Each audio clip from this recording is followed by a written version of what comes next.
So guys, this video is about the networking and its advantages. First, I will define what is a computer network. A computer network is group of devices that follow some communication protocols to share resources and for data transfer. So these devices should follow some communication protocols in order to share resources correctly without any loss of data. And this network can be wired or wireless. Wide in the sense you put this Ethernet cable in your router in our day-to-day homes, and the wireless can be the Wi-Fi. We are using the Wi-Fi nowadays because this is the wireless network, and it's a group of devices which use it to connect to each other and communicate to each other, and we can also share the resources and the data. So now we talk about the advantages. First advantage is resource sharing.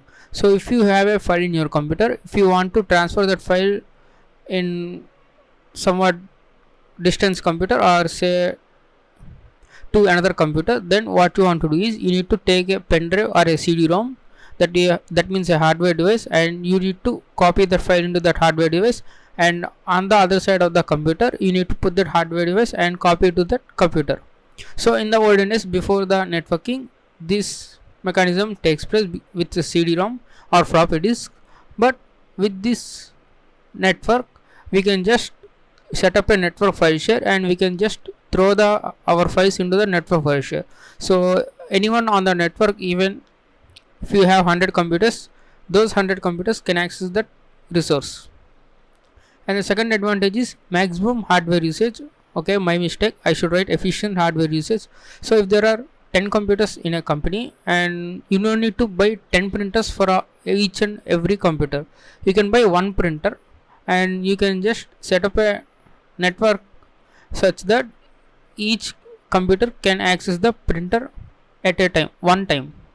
So it means that if I use the printer now, then next any other person requests a printer, then their request will be in the queue, pending queue. So whenever I release the printer, then the next computer can use that printer. So this pending queue is not that much time because we don't use printer for hours or days, because it's printing is just a small time consuming task. No, just using printer is less time. So that's why you can easily and efficiently use the hardware. You don't need to buy 10 printers for 10 computers. And the third advantage is communication over the globe. So if your relatives or friends are in another country, you can just communicate over the network, and which we are using our daily using the Skype or Zoom or anything. This computer networking makes this possible.